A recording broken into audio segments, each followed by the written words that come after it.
देखिए अब हम प्रॉब्लम बता रहे हैं। अभी हम शुरू छोटा छोटा प्रॉब्लम बताते हैं, समझने वाला जितना हम बताए हैं। अब देखिए हम आप लोग के पास, कुछ लोग के पास किताब नहीं है तो अलग बात है, लेकिन एससी वर्मा का क्वेश्चन है कि तीसरा नंबर है कि particle moves in a circle of radius. Circle of radius दिया हुआ है, देखिए 3 नंबर का है, 3 नंबर क्वेश्चन है। तो रेडियस जो दिया हुआ है 1.0 सेंटीमीटर दिया हुआ है, ठीक है। At a speed giving by, speed जो है गिविंग बाई 2t दिया हुआ है, 2t दिया हुआ है। Where v is in centimetre per second है, मतलब वेलोसिटी जो है सेंटीमीटर पर सेकंड में दिया हुआ है, टाइम इन t सेकंड दिया हुआ है। तो find the radial acceleration of particle, कहता है find the radial acceleration. Find, देखिए radial acceleration of particle at t equal to 1 second. देखिए दिया हुआ t इक्वल टू 1 सेकंड। फिर कहता है कि find the tangential acceleration at t equal to 1 second. देखिए फाइंड द रेडियल एक्सेलरेशन बोल रहा है और फाइंड द टेंजेंशियल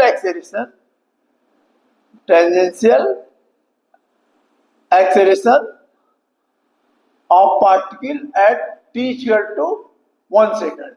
माने एक पार्ट ई हो गया, बी पार्ट हो गया, और सी पार्ट भी दिया हुआ है ना, और सी भी दिया हुआ है कि find the magnitude of acceleration at t equal to 1। Find the magnitude of acceleration at t equal to 1 second. अब सोचिए कि अगर बच्चा को दिमाग में अगर हम पढ़ाया, देखिए अगर आपको हम वो सब चीज नहीं बताया तो आपको लगेगा कि नहीं क्या क्या लिख दिए भाई। तो इसीलिए हम देखिए आपको बताने के पहले हम थ्योरी का कंसेप्ट जरूर देते हैं, और उससे क्या होता है कि बच्चा को ये सब चीज जितना है दिमाग में बैठ जाए। अभी देखिए यहाँ r इक्वल टू 1 सेंटीमीटर दिया हुआ है, v इक्वल टू 2t दिया हुआ है, हमको बोल रहा है क्या कि फाइंड द रेडियल एक्सेलरेशन। तो याद कीजिए रेडियल का मतलब क्या हो गया, रेडियस की ओर।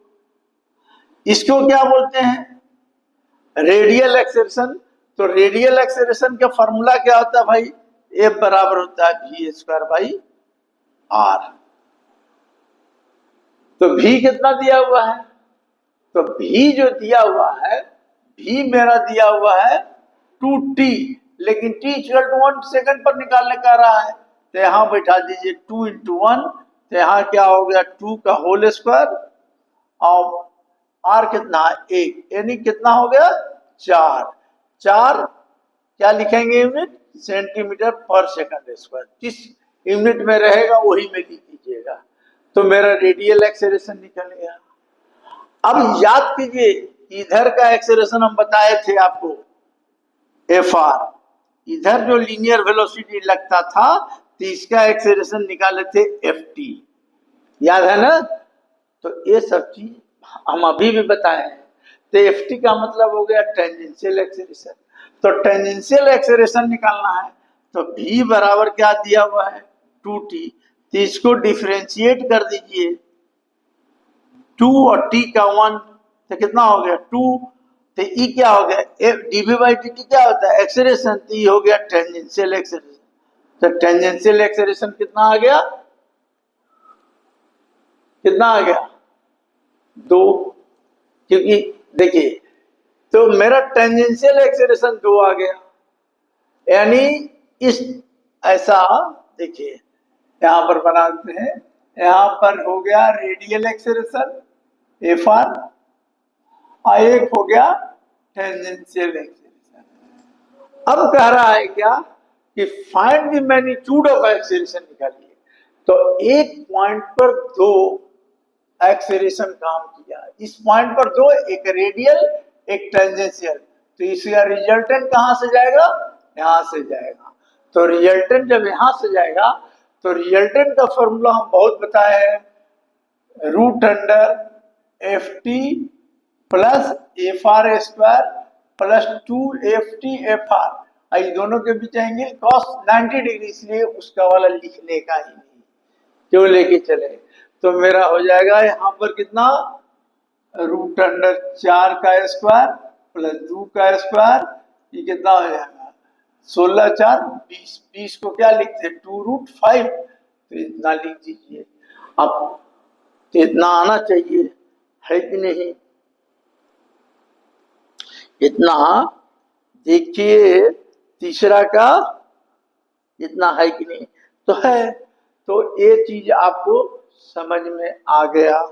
तो इसलिए बोलते हैं आपको कि प्रॉब्लम बनाने के लिए जितना हम थीम बताए हैं, अगर नीट का भी कोई किताब होगा या ऑब्जेक्टिव कोई भी किताब होगा, तो जितना हम आपको बताए हैं एकदम क्लियर कॉन्सेप्ट, मतलब उसको आप रिकलेक्ट कीजिएगा तब बनाइए, बनेगा, सब बनेगा।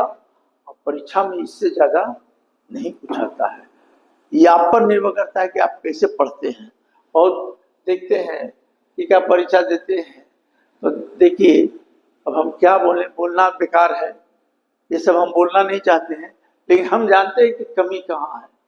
सुन लीजिए, आपको हम पहले भी बोले कि मैथमेटिकल दिमाग रखिएगा, मैथमेटिक्स जिसका स्ट्रॉन्ग है बच्चे को, उसका फिजिक्स अच्छा रहता है। देखिए हमने अभी तक कहाँ पहुंचा दिया है, देखिए बहुत अभी लीनियर, देखिए लीनियर कंजर्वेशन ऑफ मोमेंटम है, ये सब है, तो वो सब छोटा चीज है, कभी भी बता दे सकते हैं। लेकिन हम आपको ये बताएं, फ्रिक्शन बताएं, मोशंस अब कनेक्टेड पुली से रिलेटेड हम बताएं, वेक्टर इतना बताए हैं कि कहीं भी आप देखिएगा मेरा वीडियो, तो आपको अगर उस पूरा समझ में आ गया तो कोई किसी तरह का दिक्कत नहीं होगा। क्योंकि देखिए क्या है कि 11 अगर ध्यान से नहीं पढ़िएगा, क्या होता है कि सब बच्चे जो है 11 ध्यान से नहीं पढ़ते हैं, 12 पढ़ते हैं, तो 12 को फाइनल एग्जामिनेशन रहता है, कंपटीशन देना रहता है, तो 12 का बहुत सारा टर्म जो है 11 से रिलेटेड है। तो अगर आपको एकदम बेस स्ट्रांग नहीं रहेगा तो थोड़ा सा दिक्कत होता है, तो हम लोग को पीछे बैक होकर बताना पड़ता है। लेकिन हम समस्या तो हम समझते हैं ना, क्योंकि इसलिए कि हमको समझ में आता है कि बच्चा का समस्या क्या है, समझे। ये तो हम मतलब इतना पढ़ाए हैं कि हमको पता है कि बच्चे को कहाँ तक समझ में आ रहा है, कहाँ तक दिमाग में, इसलिए बोलते हैं कि थोड़ा सा। अब जैसे देखिए ना, हम 30 साल पहले पढ़े, हम कभी माने जो पढ़ना रहता है हम देख लेते हैं, माने ऐसा नहीं कि बैठ के मत रहे, तो हमारे पास कॉन्सेप्ट है ना, तो कॉन्सेप्ट है। और यही अभी आप लोग न्यू जनरेशन के हैं, हम लोग के टाइम पर तो न कुछ नहीं था, न गूगल न चाट जीपीटी था कि नहीं आया तो उठा के देख ले, समझे। हमें कुछ भी नहीं था हम लोग के समय पर, अगर प्रॉब्लम नहीं बना तो नहीं बना, तो नहीं बना, दूसरे टीचर से बोले कि बनाओ बनवाओ, उससे भी नहीं बना, ऐसा होता था। बन गया तो उसको हम लोग रिकलेक्ट करते थे कि कैसे बना।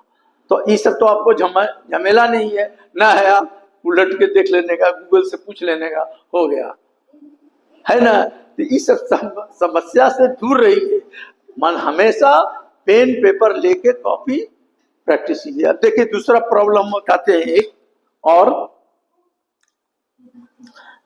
देखिए